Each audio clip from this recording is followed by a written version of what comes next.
What's good, YouTube? You already know what it is. It's KC1 and I'm back at it again with another video. And it's been a minute since I did a video like this, but it's time to let y'all know what happened to the Jeep. I know y'all been wondering what happened to the Jeep. You dig? It didn't disappear and went gone, and I didn't say nothing about it. But yeah, as you tell by the title and the thumbnail, you better figure it out. Before we get this video started though, make sure you like, comment, share, subscribe. And we got a sponsor for this video. And thank you for being the sponsor in the video. Hit the goddamn sponsor. Hit.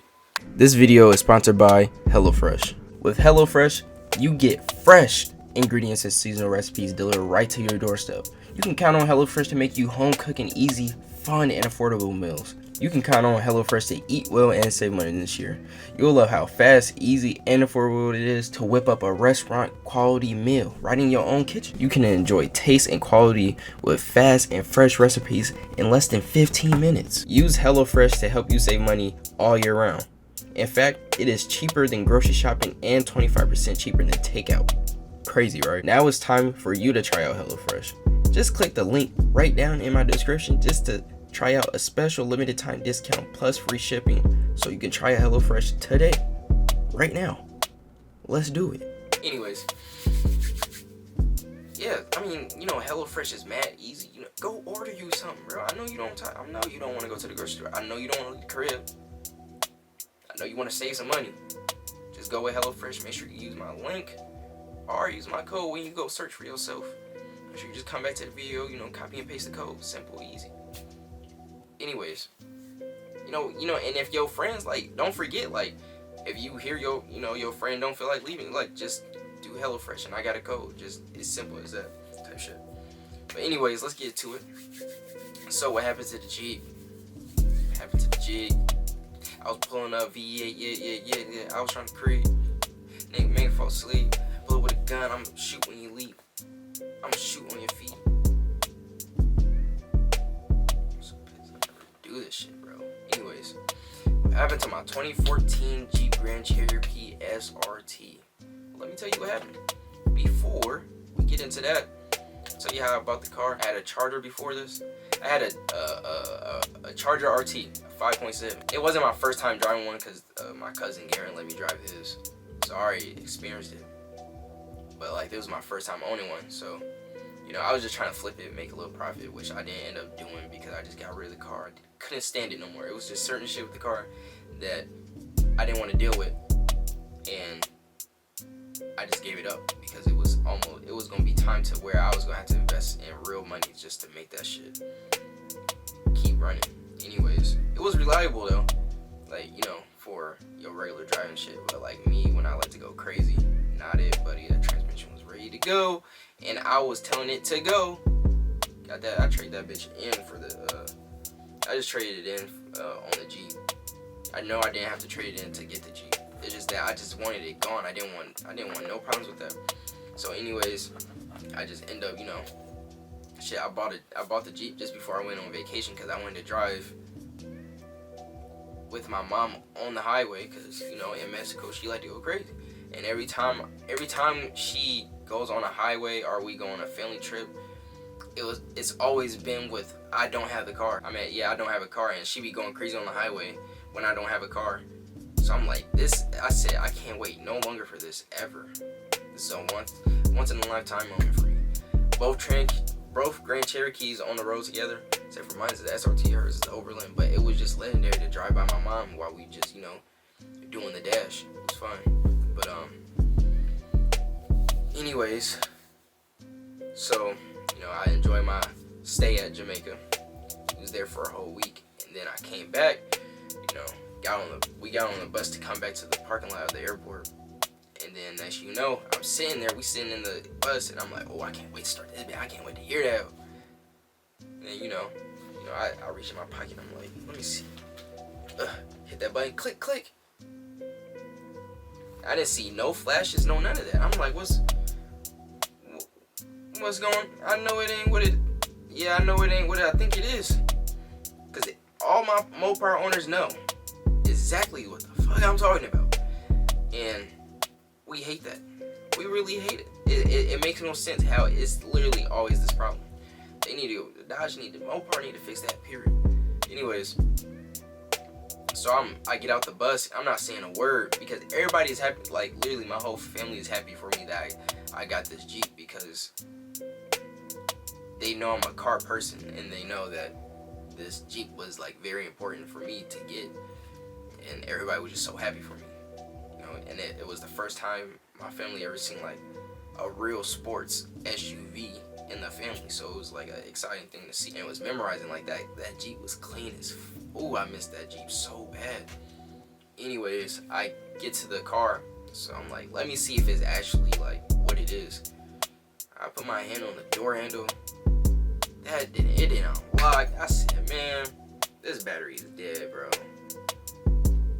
And the reason why my battery is dead is because I left shit plugged into a cigarette lighter that always gives power regardless of the car off. And I had my dash cam and my radar detector plugged in, so that was killed it. I didn't really want to tell my parents, but I had no other choice. I need some help. So they ended up getting security that secures the parking lot or whatever. Or I forgot, he was a locksmith for the airport. He came, he helped. He popped open my door, was able to pop my hood so we could charge the battery or whatever. Give it some juice. Started it up. My dumbass. I don't know why my dumbass thought this, but I turned off the vehicle on accident, thinking the car was like electronically on, not all the way full on. We have to redo the whole process again. I mean, not like you did reopen the door and shit, just re-give the juice to the battery. Anyways, let's just skip to the point. So, I already been to Chicago a few times, you know, with my bros, you know, experiencing it. They give me great hospitality and all that. And you can see, I'm gonna leave a video thing on the top right corner of your screen. Just click the eye and then you will be able to, you know, you did go see what be going down in the rack Mexico, bro. And anyways, it was this particular time I came back. I was in Iowa and I was like, you know, you did, one of my buddies told me that they can like get my exhaust right at this shop. So I was like, all right, bet, I'm gonna pull up at 10 a.m. So I was gonna leave Iowa at 6, get there at 10. My dumbass overslept. I actually got up at 10, and then I grabbed my cousin Garen, and then we left and went there. I get there around 3. I'm at the shop. I'm waiting for my buddy to pull up. The shop owner came out and was like just talking to me like what I want done and shit like that. So he went back there. We all took a look. He even let me come in the back of the shop. But his first question was like, "Why are you recording?" And I was like, "I'm a content creator," shit like that. So it's like, yeah. And he just let me in the back of the shop. Like, and it was crazy because I just like the energy that the people. Chicago is not all bad. Most of it is, majority it is. But like, when you meet genuine people, bro, the atmosphere is just great. Like, it's just, I don't even know, bro. I love Chicago for real. But anyways, I was at the shop for probably 1 hour and 30 minutes, but they got it. I didn't have to wait a week. They didn't tell me they was booked. I did that same day. It was no appointment at all. And they just put my shit in the back. They got it fixed, sealed up, all that. No rattle from the exhaust no more, no exhaust leak, no none of that. They got that fixed up. And then goddamn, one of my buddies had to go to a tire shop that was literally around the corner. And cause you know he be doing burnouts and shit, sliding. So we go there. I need to get my wheel spares to put back on because Discount Tire took my shit off. Cause they was the reason why they took my shit off because they had to take my tire off. So, like, they didn't have to take off my. They literally took off my wheel spacers for no reason. So I had to get nails took out of my tire because in Iowa, during the time it was going on, it was just nails everywhere. So they fixed my tire on a short notice and everything, with no appointment, and they only took about 40 minutes. So that's why I didn't really complain at all. But it's just the fact they took the wheel spacers off when they didn't have to. So they took the wheel spacers off, telling me that they couldn't put it back on because it's against their policy to put that on. Now I'm just thinking, like, why did you take it off? You didn't need to take it off. You repairing the tire, not the fucking wheel bearing, not the brakes, no, none of that. What are you doing? Shit crazy. Anyways, where am I at? I'm lost in the sauce. Oh, so after we left the tire plug, but like they already planned like to go to the movie theaters. My buddy's already planned, and Garen was with me, and he never seen Wakanda before, so he haven't seen this, the second one. So I was like, damn, I know he want to see it. So I was like, fuck it, we going, I was like, did you want to go to the movie theaters? He said, yeah. So we just all went to the movie theaters after going to the tire shop. We get to the AMC theaters. We get to the parking garage. In order to go to the highest number, you got to go down. So we park down there, whatever, separate from every other car, because we wanted to park right by each other and shit. And it wouldn't be so fucking crowded where all these cars pulling up and shit. I didn't want no damage to the car and shit like that. Anyways, we go watch the movie. During the movie, at the end, I told them to stay, because we all know about Marvel movies. It's always something at the end. So I told them, I was like, hold on, because they was ready to leave. So hold on, there's still something at the end of the movie or whatever. Dumb mistake, because we could have been in our cars and gone a long time ago. And I was hungry as fuck. Anyways, so after that ended, but Buddy all the way at the end was like anxious and was ready to go already. And like, he was just ready to go. He just knew he had something in his gut telling him like, something is probably like, you dig, something's probably going on.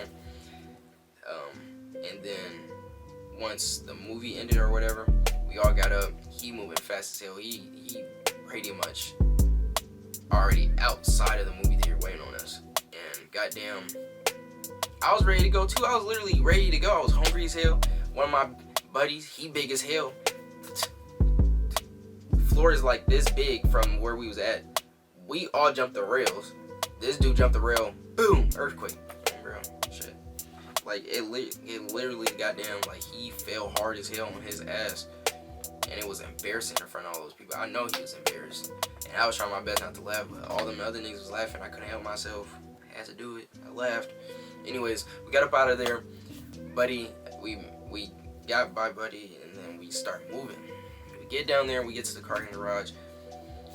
They going crazy. I'm wondering what they going crazy for, and I'm looking at the parking spot, and I'm like, my car's not right there, and I know there's no way. I'm like, there's no way.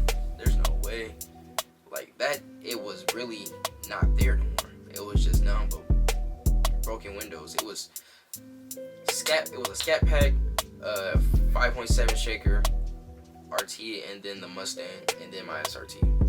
We took our starter fuses out in the beginning when we parked already, and they didn't take the Mustang. Nobody wanted the Mustang. They tried to take the Challenger. I guess they couldn't take the Challenger or whatever. So they took all his fuses. They took majority of his fuses where his car couldn't work. And then during the situation, I'm trying to hurry up and get in the car. I'm trying to get in the Mustang. I'm telling Garen, I'm like, hurry your ass up, get in the car. He couldn't get in the back seat. Oh, can't fit. So I'm like, bro, I get in the back seat. You get in the front. Dude had exhaust in there, so it's like we couldn't all fit in there. So I just let one of my buddies get in the car and try to go chase down the cars. And shit, because they took the Scat and the SRT. So goddamn it, we stayed back. We stayed back to try to get his Challenger going, and of course it couldn't go because the majority of his fuses was gone. So therefore, by the time his people showed up, he was still trying to start. I'm like, bro, even if you get this bitch started, sorry for cussing, but it was getting there. Even if you get this started, bro, your car is going to overheat. These fuses keeps the car from overheating. All this extra shit I was just saying. You will fuck up your car. So he just said, fuck it. So they ended up pushing the car out the parking garage, going up, and goddamn, my cousin helped them push the car out too. But they didn't start pushing until it got to the point where they had to turn the car at the corner. And then they used a suitcase with a pillow sheet. With a sheet and the GMC Yukon, the brand new one, the long joint, pushed it up when it got to the straight when they got to straight where they could incline up. And that worked. They got it out. Then I told, and during that whole mess, my cousin wanted me to call the police, and my other cousin wanted me to call the police. I didn't call my mom, didn't call my granny, they didn't want to hear nothing. So, and they wanted me to call the police so bad. I'm like, bro, I'm not about to. It was getting irritating because, first of all, I'm in the wreck. If we already had the agenda to go chase these niggas to go get our cars back, why the fuck would I call the cops just so they can? You dig what I'm saying? Because if we called them, it was up. He had blickies. So I'm saying I didn't want to call the cops. I'm like, bro, and I was not about to call the cops because if we were looking for them to get them, and the cops, I'm just saying, if the cops even had the agenda to even go look for these cars, then we'd be in a fucking heap of trouble. If you know, you dig, if it came to those points, because now they gotta figure out what happened, or if they see us in the car and they're like, okay, what happened? How did you get the car? All that extra shit. I don't know. If you just use your common sense, you understand what I'm really trying to say, but I don't really want to say it on camera. After I told one of my people, my buddy, to goddamn drop us off at a hotel lobby, I called my cousin, because it just got to the point where eventually, like, just I'm about to let it go. I need to go home, shit like that. So goddamn, I called up my cousin to take me to the police station. Filed a police report. He was there for like an hour and 30 minutes just to file. Then left, went to Michigan, came back to Iowa, and I did, like, as soon as my car got stolen, in the midst of being in the parking lot, I literally filed a claim right then and there. So nothing was missing, nothing. I didn't want nothing to be forgotten. So I typed up my statement and all that, and I sent to insurance. And goddamn, for literally a whole month, I didn't have a car. No, 2 months, I would say.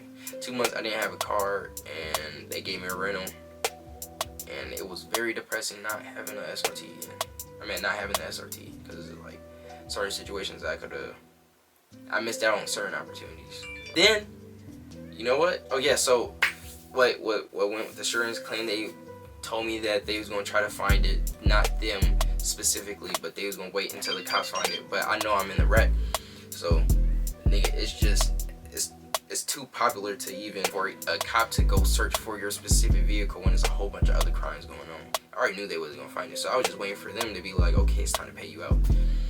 So I waited for that, paid me out, and then I actually got more than what I paid for it, actually, which is a bonus. I like to buy cars that they give me money. I'm driving for free, basically, type shit. Anyways, as you saw, I ended up with a Hellcat. I bought a Hellcat on my birthday, January 18th. 2019 Dodge Charger Hellcat. Yeah, the red key. It was all white. They call it a boat, well, I call it a jet ski. Ooh. I got bars, got a gun, don't test me. Ooh. Yo, bitch can arrest me. Alright. Y'all don't want me to freestyle for real. Anyways, so yeah, that happened. Like, and I didn't plan on buying that Hellcat on my birthday. And it's crazy because I always thought about buying the Hellcat on my birthday like last year, but I never thought it would like come true or whatever. It was just like a thought, and it happened. And I during that day I purposely made it happen because I wanted the car right then and there. So I was like, I called up my bank, got papers done, whatever. Yeah, and also like for future reference for people that's going to buy a car, bro, quit trying to finance through a dealership, dummy. Go to your bank, go to these banks, and figure out how you gonna be able to get a loan for a car, so you don't have to go to the fucking dealership talking about, I want a car, let's see if I get approved for it.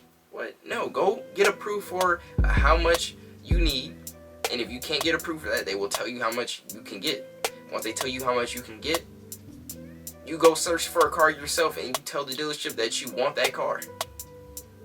But no, y'all want to go to dealerships, put down payments, let them run 11 inquiries on your credit. When I was trying to, y'all don't know, but I was supposed to get a Hellcat a long time ago.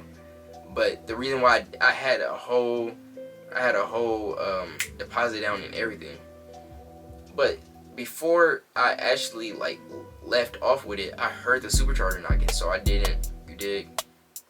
I didn't buy it, and I didn't even have to run. I didn't even have to get approved from them. I didn't have to get a loan from them. My dumb ass just wasn't thinking. I was just rushing shit, and that's what happens when you rush it. When you rush the process, shit happens. It is what it is. I'm not about to complain about it. So, yeah. Don't go to the dealership trying to get approved for a fucking loan for a car that you want. Go get the numbers first. Go to the dealership. Be ready with your bank and say, I know I have my own financing. Bro. That's just a little tip for y'all. Make sure you like, comment, share, subscribe. And go get you some goddamn food from HelloFresh. You tired of goddamn... It's way cheaper.